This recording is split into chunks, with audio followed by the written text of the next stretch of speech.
o'ylash uchun kelmaydi, dars qilish uchun kelmaydi, o'rganish uchun kelmaydi. Bular o'ylayapti, kelajakda sandan hech narsa demaydi.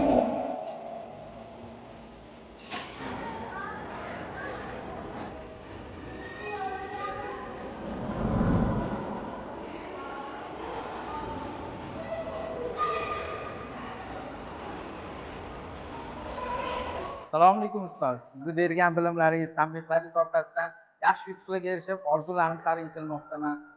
Meni eng katta baxtim sizdek jonkuyar ustoz bilan saboq olganimdadir.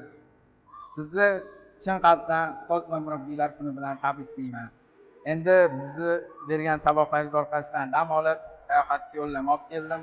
Bundan tashqari tabriklayman ustozlik kuni bilan. Rahmat, Abdusamad. Olgan bilimlaring senga hayotda asqotgandan juda ham xursandman. Shunaqa katta yutuqlarga erishganingdan xursandman. Men shu paytda ham bilardim sendan kelajakda yaxshi inson chiqishiga. Rahmat o'g'lim, baraka top.